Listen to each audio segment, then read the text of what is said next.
puis vous parliez à l'instant de la Pennsylvanie où il y a 20 grands électeurs en jeu. On vous y retrouve justement, Caroline Philippe. C'est là que tout va se jouer, hein. Oui, Apolline, et Donald Trump n'a plus que 22 000 voix d'avance sur Joe Biden.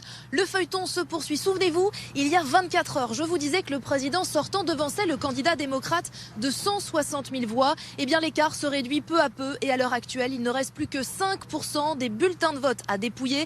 Ça va donc se jouer dans les prochaines heures. C'est dire le stress, c'est dire la tension dans cet État clé, car il pourrait faire basculer cette élection, puisque si Joe Biden remporte la Pennsylvanie, eh bien, il décroche les 20 grands électeurs. Et donc, la Maison-Blanche, Joe Biden, le candidat démocrate, n'a pas fanfaronné hier. Il s'est dit confiant lors d'un discours. Chaque voix doit être comptabilisée, c'est ce qu'il a répété. Et c'est exactement le discours de ses militants ici à Philadelphie. Une centaine d'entre eux ont manifesté hier devant le Palais des Congrès de Philadelphie, le principal centre de dépouillement de la ville.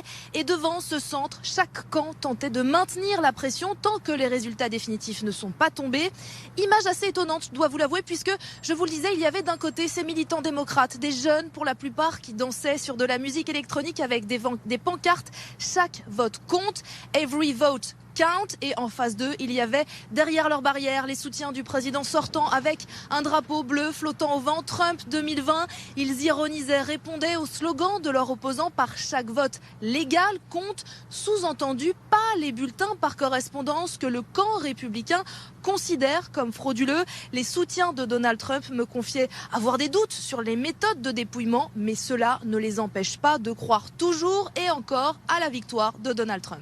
Et puis pendant ce temps-là, le président il continue sa stratégie très offensive, hein.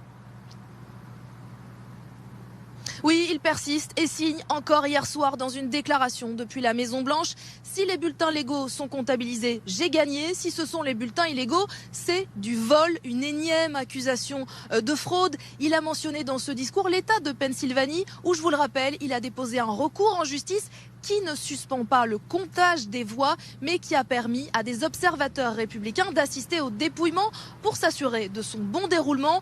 Les autorités ici ont prévenu que les résultats définitifs seraient attendus au plus tôt ce vendredi. Et à suivre bien sûr avec vous, Caroline, en direct des États-Unis. Merci de nous faire vivre cette élection américaine qui en effet est absolument saisissante. RMC 7h21 dans un instant. C'est Marie